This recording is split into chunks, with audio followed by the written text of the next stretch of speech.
Good morning बच्चों। चलिए class 6 निकालिए। आज हम लोग पढ़ें ग्रामर।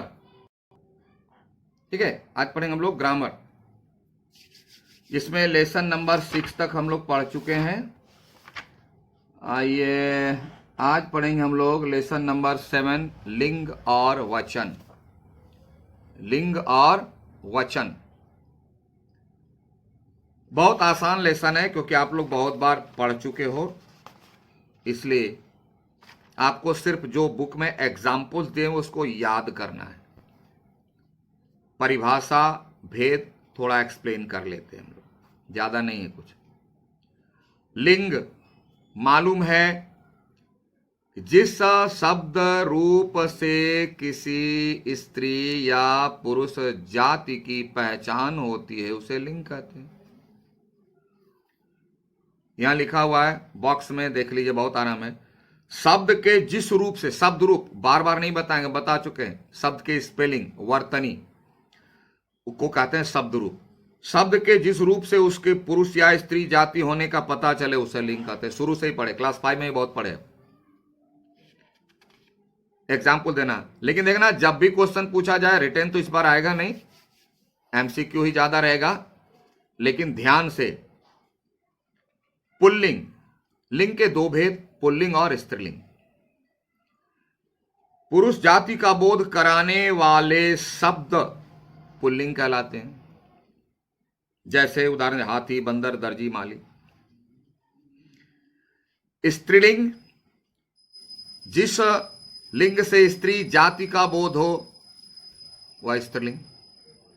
मुर्गी, तितली, दादी, नदी हो गया। अब लिंग की पहचान कैसे करेंगे? तो लिंग की पहचान करने का कोई ऐसा 2-4 फिक्स फॉर्मूला नहीं है कि फॉर्मूला सटाया टे टे लिंग स्त्रीलिंग, टो टो पुल्लिंग, ऐसा नहीं है। थोड़ा याद करना पड़ेगा, पढ़ना पड़ेगा, स्मरण में रखना पड़ेगा। लेकिन थोड़ा बहुत कुछ कुछ है जो सुन लीजिए। प्राणीवाचक शब्दों में लिंग की पहचान सरलता से हो जाती है। जो प्राणीवाचक मतलब जो लिविंग थिंग्स है, आराम से पहचानते हैं। लेकिन उसमें भी सब नहीं पहचान पाते, तो नर और मादा लगा करके करते हैं। किंतु निर्जीव वस्तुओं का लिंग निर्धारण व्याकरण के द्वारा होता है। व्याकरण मतलब उसके कुछ नियम होते हैं, उसके कुछ थ्योरी होते हैं जो विद्वान लोग बनाते हैं, उसके आधार पर उनका स्त्रीलिंग या पुल्लिंग बनता है। जैसे देखो, वाक्य प्रयोग, कभी तो वाक्य बना करके देखना पड़ता है। जैसे मैंने कुर्सी खरीदा, गलत है। मैंने कुर्सी खरीदी, क्यों? कुर्सी स्त्रीलिंग है, तो स्त्रीलिंग के लिए होगा खरीदी, अब पुल्लिंग के लिए होगा खरीदा। तो ये जो है आपके प्रैक्टिस से होगा। किताब को पढ़िए, समझिए कि क्रिया पर ध्यान दीजिए, क्रिया रूप पर ध्यान दीजिए कि यह स्त्रीलिंग के लिए है कि पुल्लिंग के लिए है। और बिना पढ़े जो सोचिएगा हो जाएगा इम्पॉसिबल। पढ़ना होगा, ध्यान से समझना होगा, याद रखना पड़ेगा, तब होगा। पहले बता, ऐसा नहीं है कि हाँ ये शब्द जो है स्त्रीलिंग है कि पुल्लिंग है, ये मेथड है टे टे हाँ पुल्लिंग है, को टो या स्त्रीलिंग, ऐसा नहीं होता। आपको पढ़ना पड़ेगा और नीचे जितने सारे हैं दिए हुए उसको याद रखना पड़ेगा कि पुल्लिंग से स्त्रीलिंग या स्त्रीलिंग से पुल्लिंग कैसे बनाते हैं। कितना फॉर्मूला है, कभी जो है आ जोड़कर, कभी या जोड़कर, कभी आनी जोड़कर, कभी वती मती जोड़कर। तो किसमें क्या जुड़ता है ये देखना पड़ेगा, समझना पड़ेगा, याद रखना पड़ेगा, तब यूज करना पड़ेगा। इसीलिए पढ़ाई को खेल नहीं बोलते हैं, पढ़ाई को बोलते हैं साधना। जैसे ईश्वर को पाने के लिए लोग कठिन तपस्या करते हैं, उसी तरह विद्या को पाने के लिए तपस्या करनी पड़ती है। ये कोई 1 रुपया वाला चॉकलेट नहीं है कि गए अंकल 1 रुपये का चॉकलेट दीजिए, मिल गया। और साधना क्या है? स्टडी करना, बार बार पढ़िए, 1000 बार पढ़िए और उसका यूज कीजिए। ये सारे आपको समझना है। अब कुछ खास बातें हैं। खास बातें क्या है? नंबर 1, आइए पेज नंबर 47 में, लिंग संबंधी विशेष यानी खास बातें। कुछ प्राणीवाचक शब्द ऐसे होते हैं जिनका प्रयोग एक ही लिंग में किया जाता है, यानी उसका स्त्रीलिंग से पुल्लिंग, पुल्लिंग से स्त्रीलिंग नहीं होता है। ऐसे शब्दों में मादा या नर लगाकर लिंग परिवर्तन किया जाता है, क्योंकि छोटे प्राणी में लिंग का पता लगाना बड़ा मुश्किल होता है। बिना एपरेटस के, बिना बायोलॉजिकल लैब के पता लगाना मुश्किल है, आम आदमी पहचान कर नहीं सकता। तो इसके लिए जब थ्योरेटिकली हमको बनाना होता है पढ़ाई के लिए, तो उस वर्ड के आगे, उस वर्ड में कोई परिवर्तन नहीं होता है। जैसे कौवा, तो कोई परिवर्तन नहीं होगा कौवा में, कौवी, कौवी नहीं बनेगा, उसमें कोई परिवर्तन नहीं होगा, बल्कि उसके पहले एक शब्द लगा देते हैं और उसको स्त्रीलिंग या पुल्लिंग में बदल देते हैं। जैसे देखो खरगोश, अब इसका स्त्रीलिंग खरगोशी, खरगोशनी नहीं होता है, खरगोशी रहेगा। तो खरगोश जो हमेशा, तो इसमें वह स्त्रीलिंग है कि पुल्लिंग है, कुछ नहीं हुआ। जब उसके पहले लगाएंगे नर खरगोश तब हो जाएगा पुल्लिंग, और उसके पहले लगाते हैं मादा खरगोश तब हो जाएगा स्त्रीलिंग। जैसे अंग्रेजी में आप लोग करते हो ही गॉट है, तो गॉट के पहले लगाते हो he got, she got, same है। तो बहुत सारे शब्द ऐसे हैं, खास करके छोटे छोटे जीव जंतु में वह ना स्त्रीलिंग होता है ना पुल्लिंग होता है, तो उसे स्पष्ट करने के लिए उसके पहले नर या मादा लगाते हैं। पुल्लिंग बनाने के लिए नर लगाते हैं और स्त्रीलिंग बनाने के लिए मादा लगा देते हैं। अब ऐसा मत करना खरगोश का स्त्रीलिंग दें तो खरगोशियाइन लिख देना, खरगोशनी लिख देना, नहीं, मादा खरगोश, नर खरगोश, ठीक है। ये खास बातें और हैं। देखिए, कुछ पुल्लिंग शब्दों का पूर्ण परिवर्तन कर स्त्रीलिंग रूप बनाया जाता है, पूरा का पूरा चेंज हो जाता है। जैसे पंडित से बना पंडिताइन, तो इसमें थोड़ा बहुत परिवर्तन है। कुछ का टोटली चेंज होता है, जैसे माता तो बन गया पिता, टोटली डिफरेंट है। सम्राट, सम्राज्ञी, रानी। विद्वान, विदुषी, अब लोग वो द मिला हुआ लेकिन उससे बना हुआ नहीं है। जैसे हाथी, हथीनी, उसी से बना हुआ, इनी, तो उपसर्ग या प्रत्यय जोड़ करके बनाना, तो इसमें उपसर्ग और प्रत्यय जोड़ करके नहीं बनाया गया। जैसे आप पिछले देखो पेज नंबर 46, 40 मैंने क्या है, या जोड़ के, तो आ जोड़कर, किसमें जोड़ के? मूल वर्ड में जोड़ के। लेकिन इसमें मूल वर्ड में जोड़ करके नहीं बनाया गया। ऐसा नहीं कि सम्राट तो सम्राटिनी, सम्राटा नहीं बनाया गया, अलग वर्ड है। सम्राज्ञी। कवि नहीं बनाया, कविनी, कवियना नहीं बनाया गया, कवयित्री अलग शब्द है, टोटल डिफरेंट वर्ड है। इसको याद करना पड़ेगा, समझना पड़ेगा। अब देखो, कुछ संज्ञा शब्दों का प्रयोग सदैव पुल्लिंग में होता है, कुछ ऐसा है कि हमेशा पुल्लिंग ही होता है, स्त्रीलिंग होता ही नहीं होता। ये देख, दिनों के नाम, महीनों के नाम है ना, वो हमेशा पुल्लिंग होता है, स्त्रीलिंग नहीं होती उसकी। फिर कुछ मिलेगा जो सदा स्त्रीलिंग होती है, पुल्लिंग नहीं होता। आ रही बात समझ में? तो इस तरह से आपको थोड़ा याद करना पड़ेगा, इसमें कोई थ्योरी नहीं। आइए देखते हैं अब वचन। वचन मतलब क्या? वचन का लिटरेचर में अर्थ होता है प्रॉमिस करना, वादा करना, प्रतिज्ञा करना, प्रतिश्रुति देना। लेकिन यहां वचन का मतलब होता है नंबर, संख्या। जो शब्द रूप किसी की संख्या बताए, संख्या का मतलब संख्या को फिर दो में, ऐसा नहीं 1 2 3 4 नहीं, दो पार्ट में, एक या अनेक, वन और मोर देन वन बताए, उसे कहते हैं। परिभाषा देखिए, बहुत अच्छी है। शब्द जिस रूप से उसके एक या अनेक होने का बोध होता है उसे वचन कहते हैं।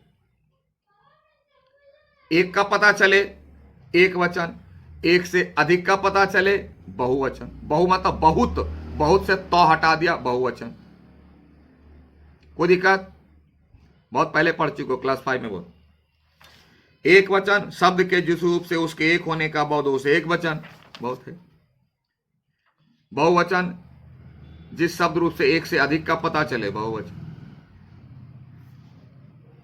अब वचन संबंधी विशेष जो क्लास 5 में शायद नहीं पढ़ोगे, स्पेशल बात क्या है, किसी भी वाक्य में वचन की पहचान हम कैसे करेंगे, तो आपको याद दिला दें, हम लोग पढ़ चुके हैं कि वाक्य में सबसे ज्यादा इंपॉर्टेंट क्रिया होती है।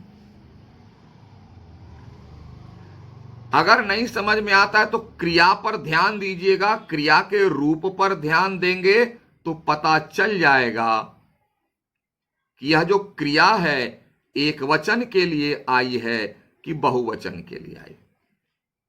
जैसे फॉर एग्जाम्पल आगे देखिए, चिड़िया उड़ रही है। हमको नहीं मालूम है कि चिड़िया जो है एक वचन में है कि बहुवचन में है, तो क्रिया का रूप देखते हैं, रही है, ओ रही है, रही है तो भाई एक के यूज होता है। रही हैं, रही हैं अनुस्वार लगता है बहुवचन में। अगर इतना भी तुमको मालूम है तो तुरंत पकड़ लोगे कि यहां है एक वचन के लिए।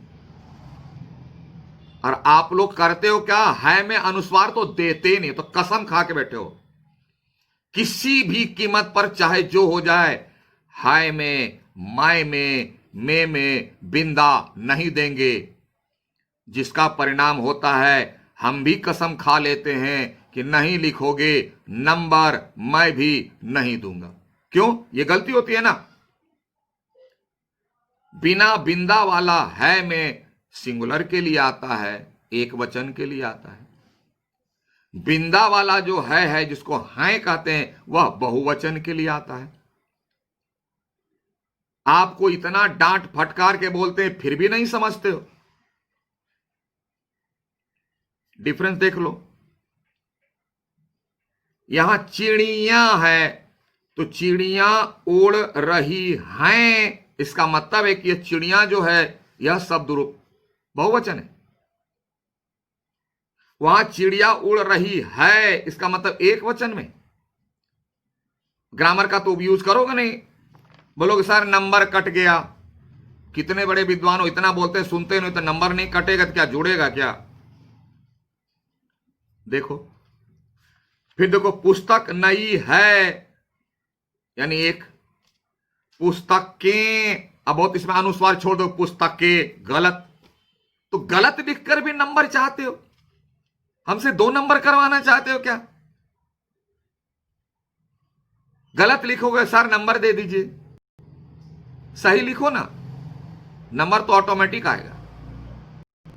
पुस्तकें नई हैं अनुस्वार है, बोलना भी सीखो, अनुस्वार में नोजल साउंड आता है, नाक से आता है, तो इस तरह से आए। कुछ संज्ञा सदा एक वचन होते हैं, उसका बहुवचन होता ही नहीं है, एक वचन ही होता है। तो ये सब आपको याद करना पड़ेगा। कुछ संज्ञा सब सदा बहुवचन होते हैं, कुछ जो है बहुवचन होगा, कुछ एक वचन होगा, तो सारा का सारा किसी वाक्य नहीं होगा तो वाक्य बनाकर पता लगाना पड़ता है, क्रिया का रूप देखना पड़ता है, ये सारे। जैसे ऑनर देने के लिए, अब हैं का मतलब हमेशा मत समझ लेना कि एक से अधिक है। पिताजी आते हैं तो मतलब है नहीं कि 4 पिताजी आ रहे हैं, पिताजी तो एक ही है। तो बड़ों को सम्मान देने के लिए बहुवचन का प्रयोग होता है। ये सारे नियम आपको याद रखना पड़ेगा, करना पड़ेगा, समझना पड़ेगा, समझा रहे हैं। फिर द्रव्यवाचक तथा भाववाचक संज्ञा का प्रयोग सदा एक, द्रव्यवाचक मतलब जिसे मापा जाता है, तौला जाता है, भाव फीलिंग्स ये सब एक वचन में आता है। समान, राजा, दादा, मामा, काका, ये सारे जो है दोनों वचनों में समान। मामाएं आ रहे हैं, दादाएं आ रहे हैं, नहीं, एक वचन में होता है, दोनों वचनों में इसका यूज सेम होता है। अब एक वचन से बहुवचन बनाने के नियम, अब कैसे कैसे चेंजेज आता है ये आप याद कर लो। नियम दिया हुआ है, ठीक है। तो आज हम लोग पढ़े वचन, लिंग और वचन। फिर से वीडियो चलाओ, फिर से बुक को देखो, समझो। ना समझ में आए 4 बार देखो, फिर भी ना आए लाइव क्लास में पूछ लो। चलिए आइए, होमवर्क पर टिक लगा लीजिए आप। क्वेश्चन नंबर 1 2 3 4 5 6 7 फुल, कुछ नहीं है। 1 2 8 नित्य पुल्लिंग। नित्य का मतलब होता हमेशा, यानी हमेशा जो पुल्लिंग ही रहता है और हमेशा जो स्त्रीलिंग ही रहता है, दोनों पार्ट बना हुआ वहां लिख दोगे, ठीक है। चलिए लिख लीजिए आप, completed. Okay, thank you, have a nice day.